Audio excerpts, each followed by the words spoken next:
Hey everyone, hello and welcome, Tony Bing here. For this test centre video we'll be having a look at Emma Frost. She's been requested by Mish7 on Reddit. Now I kind of deliberately held off doing an Emma Frost video because I know she gets some very passionate fans and I don't have a great deal of knowledge on her at all, so I don't want to mess up and kind of say anything wrong and then incur the wrath of the Emma fans. So if I do say anything wrong, please let me off for the fact that I'm doing this video as a request as opposed to get out my way to give my thoughts on her. I will actually avoid giving my thoughts saying that, and I'll just try and really read out the tooltips, to be honest, and in that way you guys can make your decisions from there if this test centre iteration is better or not. But enough of me blabbing on, let's look at the first section, which is a mega telepath. Okay, so we've got the first section of Mega Telepath. Now before going into that, I will say that I'm absolutely bunged up with the cold, so apologies if I do sound a bit stuffed up here and like I'm struggling a little bit. I'll try as best as I can, but as I say, don't give me too much of a hard time in the comments, please. So the first skill we're looking at is Astro Bolt, and that's just your basic range attack there, and that's going to be restoring Spirit on hit as well. And then next up we have Psychic Domination, and with this you can use that to dominate and control minions there, and then if you right click it you'll permanently dismiss that particular minion. I don't believe any of that's really changed. And then we have Telepathic Torment, so this is ranged area, it adds a slow and a vulnerability as well. And then we have Inspire Minion, and this will kind of buff the minion, and once the buff is over it says the amplified entity, i.e. your summon, is defeated, but there is a talent within the talent tree to actually keep the minion, so you don't have to keep trying to find a different one to summon, so that's quite nice. And next up we have Sudden Dread, so with this, frighten enemies with a powerful psychic assault, so this is mental damage and it also does terrify as well. And then we have Astro Whip next. With this it gives a vulnerability 15% received from mental damage powers, and the duration in that's 8 seconds. And then we have Drain Psych, which is a ranged channeled spender, so it's doing a kind of dot 4 times a second, and the damage is scaling on your attack speed, and also it's saying 20% damage against enemies affected by your dot effects, and I believe she does have quite a lot, and it's also regenerating health, quite a healthy amount then actually, 730. That looks quite nice. Next up we have Psychic Spear, so this is an execute, and there's a talent in that later on that's quite interesting, but it's an execute, it's currently got a 4-second cooldown. And then you have Psy Bolt, she's got a lot of kind of ranged mental attacks here. So this is mental damage, and it will do 50% or a bonus 50% to an enemy who's directly hit by the attack. And then we have Psychic Blast, which is just your kind of standard cone ranged attack for taking out trash that applies weaken as well. And then finally we've got our awesome signature Kneel Before Me. I'm not 100% sure if it had vulnerability before that's just been added. If it's been added, fantastic. If not, then obviously I've missed it because I've not been on her in a while. But invulnerability, health regen and spirit restore as well there, so pretty nice. But let's look at the next section, which is Diamond Paragon. So with this tree here, it's really our melee attacks, and also kind of like attacks that will complement our defence or add defence for her, hence the kind of the name of it, Diamond Paragon. So the first skill we look at is Furious Lunge, which is just our dash attack there. And then we follow that up with Diamond Heart. So with this, I think this is slightly changed from how it was in live, it's maybe combined some things. So this is Diamond Heart, and it's health regenerated 10%, spirit restored 10%, stealth for 5 seconds, and a 20-second cooldown, which is not bad, that's not too high a cooldown on that.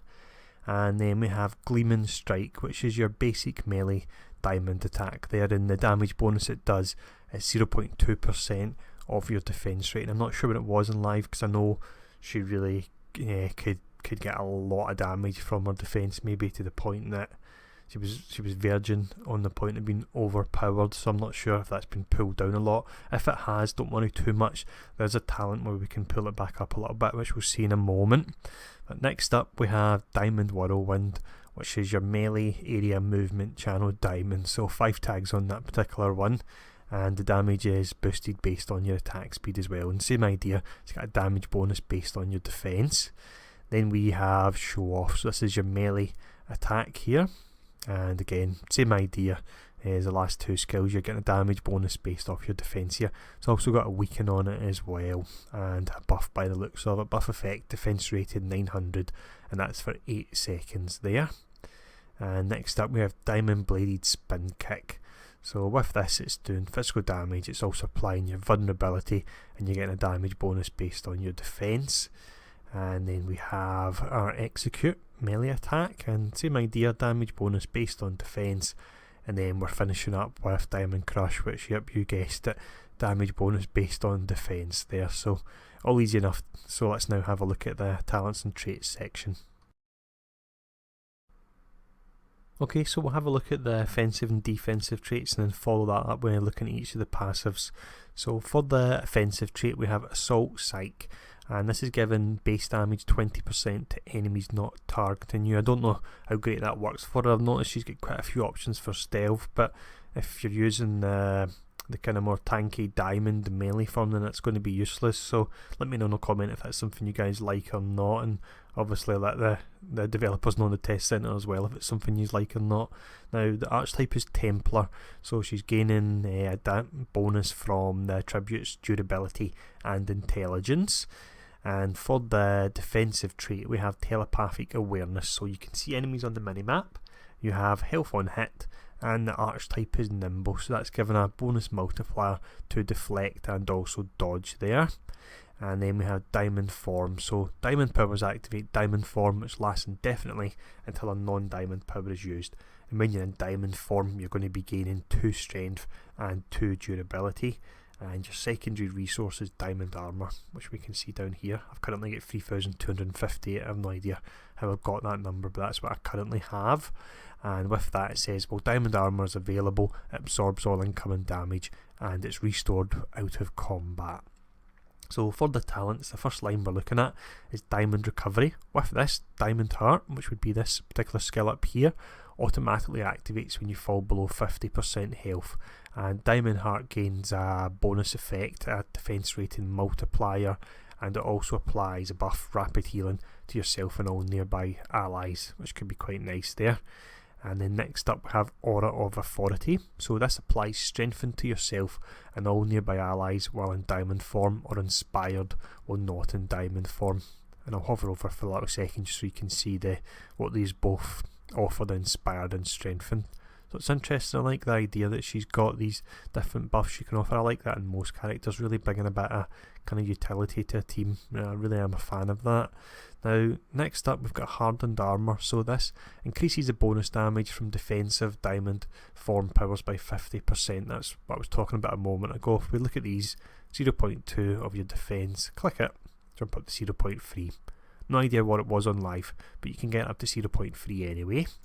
Now for the next line we have Headmistress, so increases the buff effects applied to your dominated enemy from psychic domination by 50%, also gives you health and it gives you base damage as well there. And then we have Nightmare, so sudden dread transformed into Frenzied Confusion. Frenzied Confusion applies an unresistible confuse effect and conjures a living nightmare. This I know a lot of people really didn't like this out on live, so now they kind of made it optional away. And that if we use this, we'll notice we summon, let's see what we're summoning, whatever that creature is, I've no idea. But I quite like that, the fact that they've used something that the art and the effects were already there for it. We'll give it a second and we'll summon something else in a moment, but the art and effects were already there, and rather than just throwing them away, they've given people the option and saying, well, if some of you did like it, the option's still there. I do like that idea. And there we go, that looks quite nice, that one. That's interesting enough anyway. I'm a fan of when they do things like that. It's all about options really. So next up we have Mental Stimulation. With this, Inspire Minion instantly resets the cooldown of your other non-signature powers, and it brings the cooldown of Inspire Minion down by 5 seconds as well. And for the third line we have Psychic Dampening. So Psychic Blast causes enemies to take so much mental damage when they use any power. Psychic Blast damage goes up by 25%. Telepathic Torment damage goes up, and Telepathic Torment gains a 50% slow effect, or the slow effect is increased by 50%, I should say.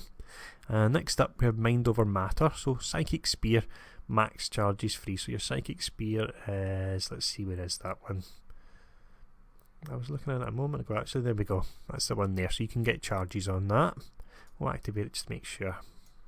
There you go. You can see the charges going up on it. And Astro Whip would also gain vulnerability there for you. And then the last option in this is Diamond Presence. So Show Off causes your next Diamond Bladed spin kick to deal 150% more initial damage, and the True Queen gains max charges. That's this one here. That's an execute you can get charges on, which I imagine could be quite useful. There we go, we've got the free charges. So if you get in and hit somebody with free executes, that really should do a whole lot of damage. Now for talent line number 4, we start off with Controlled Amplification. So Inspire Minion applies Conceal to all allies. Inspire Minion no longer causes a dominated enemy to be defeated at the end of the buff's effect. So that's good. If you've got hold of a minion you want to keep, you would just activate that one there and you're getting the Concealed as well during it. And then we have Mental Overload. So Inspire Minion transforms into Mental Overload. Mental Overload provides a potent buff effect, centres the mental damage effects around you, and can be used without a controlled enemy present. You can see that changing there. I do believe that was a slightly different skill on live.